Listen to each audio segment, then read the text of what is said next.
So the reason I did this because I want to introduce something to you, and that's this seed word. Because nagash, if you look it up in your etymological dictionary, and Diane, thank you for letting me use yours. You left it over there.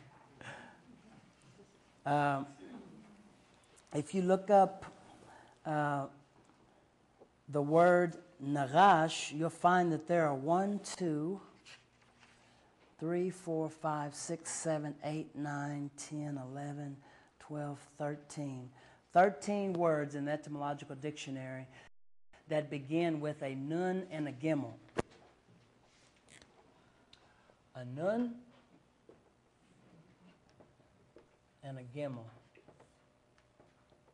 And then you'll have other letters that are added to it. If you were going across the desert and you had one animal you could take, what one animal would you take? A camel. So the gimel represents what? The camel. And what does the nun represent? Life.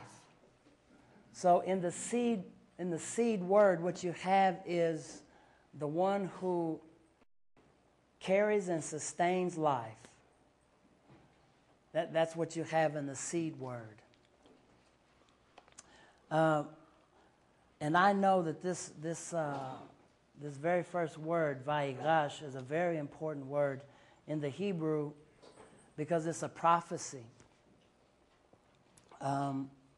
It's a very, very important word, and he approached because we know that this is the time in Israel's history when Judah and Israel are made one. Because what's the Haftorah portion?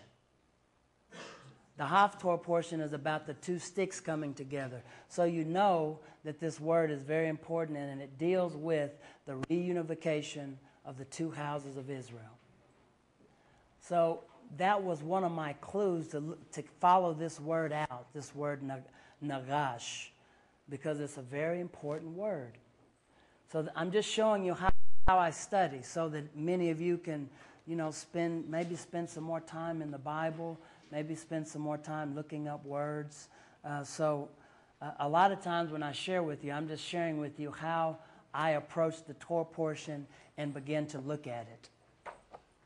So Vayigash, and I looked, and the root of that word was nagash. So I began with the very first word that is here in the etymological dictionary, and it's the Hebrew word nagav.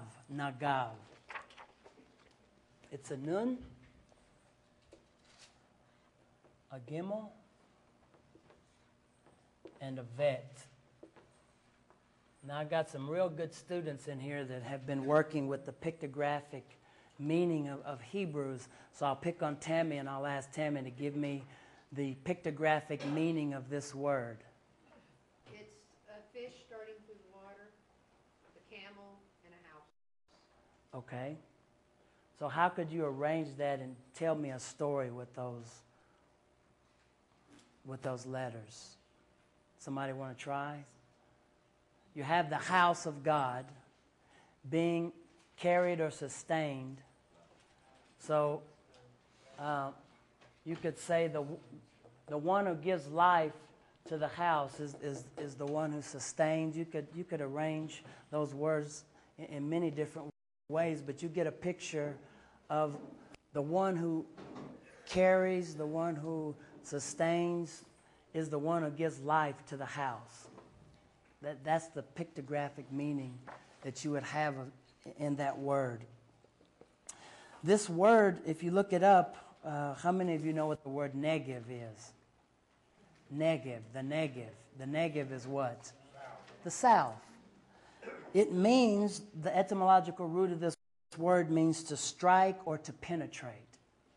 To strike or to penetrate. Now, all of us know that Hebrew words have what? A positive and a negative meaning. So, in the negative, this word means to strike or to penetrate. But a lot of times, what does the Lord have to do to get our attention? We, we have a good friend who's in the hospital right now. He's a very, very young man. He's got to be 55, 56. And the Lord has been talking to him in his life. And he will tell you, and I can relate with him so much because I'm the same way. I'm very stubborn. So he and I, we get along real well because, you know, it takes one to know one. So I've known him for about 4 years, 5 years. And I've been sharing things with him. And as I share things with him, he just shakes his head and he goes, Archie, he just finds it very difficult to believe. And I tease him a lot to say, you're hard-headed. And he admits it. He's like me. He will admit that he's hard-headed. Well, he recently had a stroke. And being hard-headed as he is, he waited 2 days before he called anyone. He suffered through the stroke. He just thought, I'm going to get over it. It's just something that happened, But it was more than that. And as he was talking to the Lord and thinking about the things in his life, he knew that he wasn't being obedient to the Lord in his life. And it was the second day that he said he went to reach for the counter and then fell again.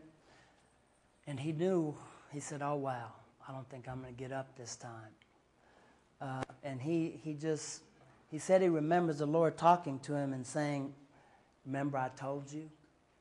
And he said, even then he was being stubborn. But he said the Lord sent a wasp. And the wasp crawled up through his shirt and bit him. Now, you know what time of year it is right now, right? How many wasps do you know that are out at this time of the year? He didn't want to call anybody because he's just stubborn. He didn't want to burden anybody with his troubles.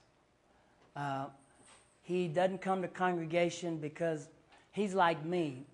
And I'm a very open person. I think I can be honest with just about anyone. I don't like people. That's something that I've struggled with all my life. I'm a loner. I would rather be in my room by myself if the family was over. I would care nothing about being with any of the family out there. I could be in my room and I would be perfectly content. I've been that way all my life, but the Lord has changed me. The Lord has made me a person that cares genuinely about people. Then you and James would get along just fine.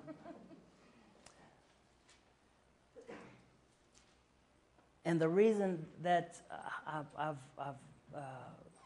had dislike for people is because it's typically your own family that hurts you the greatest, and you become distrusting because you're always wondering, what is your motive for being kind?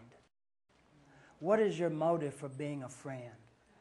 And he understands the same way I do. That's how most people are.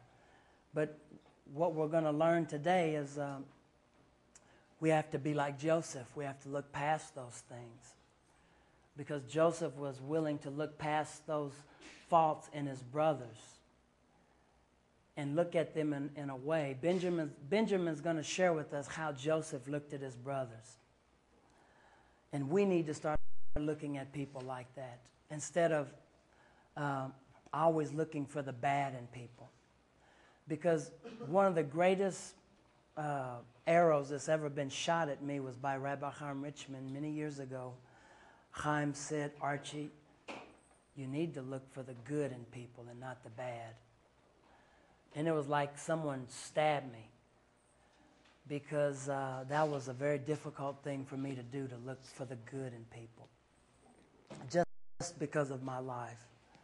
So my friend is laying there, and he knows he should call somebody, and he doesn't want to, so the Lord sends a wasp Now, I'm not saying